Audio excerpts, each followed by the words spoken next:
bawal kainin lahat ng hayop na pinagutos na ano? Pinagutos na ano? Patayin. Katulad ng ahas, katulad ng scorpion, katulad ng daga, katulad ng butike. Itong mga hayop na yan, ipinagutos ng propeta sallallahu alaihi wasallam na patayin. Tingnan nyo, ahas, daga. Bawal kainin ng daga eh. Di ba may mga kumakain ng daga? Lahat ng hayop na ipinagutos ng propeta sallallahu alaihi wasallam na patayin. Lahat ng hayop na ipinag-utos ng propeta sallallahu alaihi wasallam na ano? Patayin. Pag ginutos niyang patayin, ibig sabihin hindi mo pwede kainin.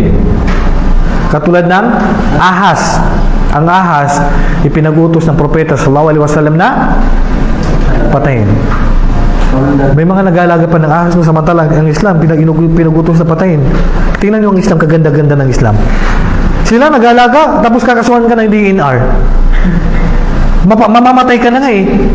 Hindi mo pa rin pwedeng patayin. Nakakamatay bang mga sawa? Oo, pero ang pag naglaman nila pinatay mo yan, ano? Makasuhan ka. Oo, totoo yun. Nag-aalaga ng mga cobra, nag-aalaga ng mga, alam niyo yung mga ano, napakamandag na mga ahas. Tapos kinakain pa. Ang Islam, ipinag-utos ng Islam na patayin ng ahas. Alam niyo, dagdag kaalaman sa ahas. Sa Islam, may dalawang uri ang ahas. Sa loob ng bahay at sa labas ng bahay. Dagdag kaalaman. Lahat ng ahas sa labas ng bahay, kailangan mong patayin. Lahat ng ahas na matagpuan mo. Sa labas ng bahay, kailangan mong patayin. Ang pinag-usapan natin dito, literal na ahas ha. Hindi yung ahas. Ahas ka! Ibang katangian yung ahas na yun. Yung hudas. Literal pinag-usapan natin dito. Batas ang pinag-usapan natin dito. Hindi pa yung ahas. O mga ahas yan.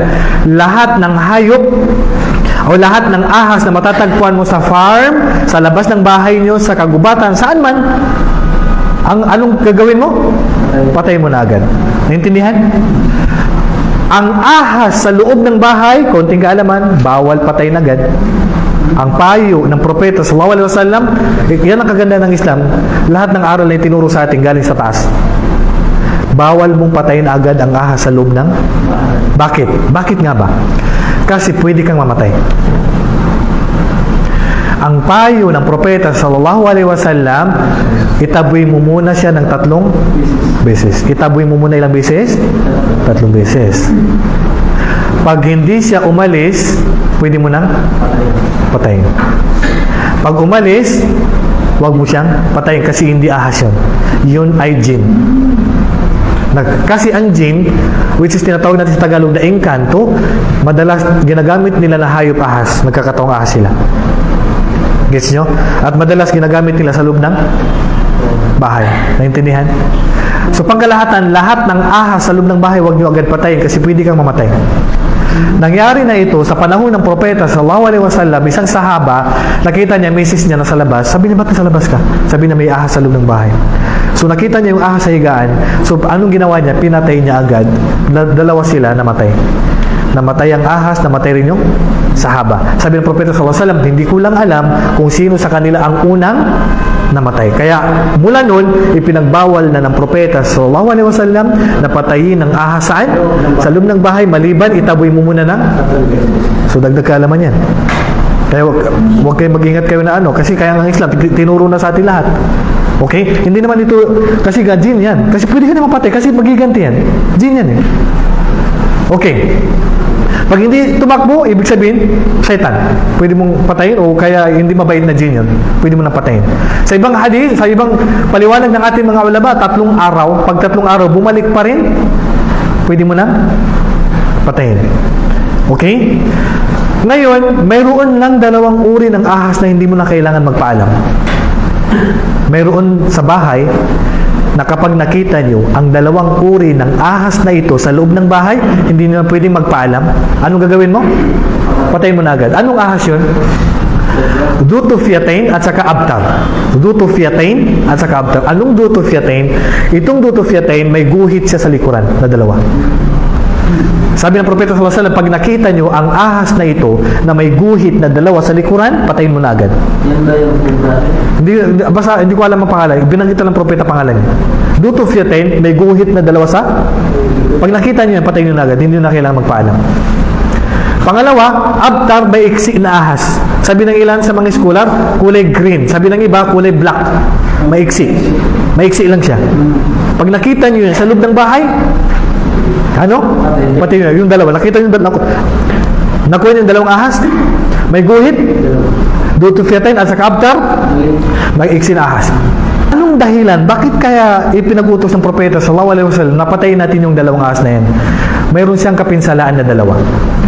Kapag napatingin ka sa mata niya at nagka-eye to eye kayo, mabubulag ka.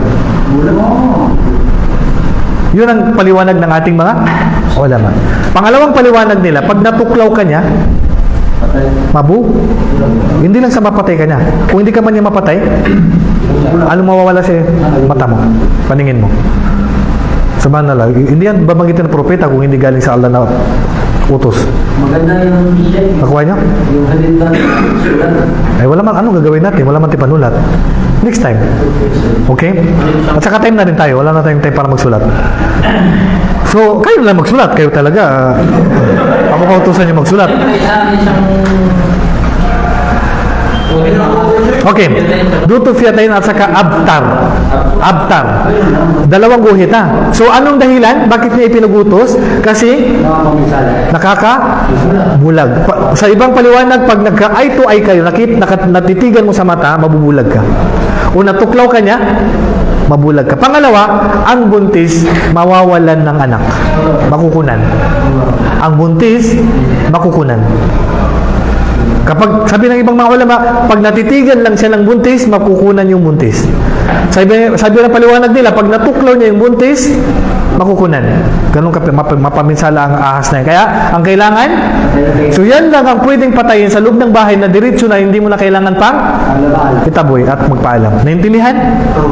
Okay, so pangkalahatan, ang ahas ay kabilang sa bawal kainin kasi ipinag-utos ng propeta sallallahu alaihi wasallam na patayin.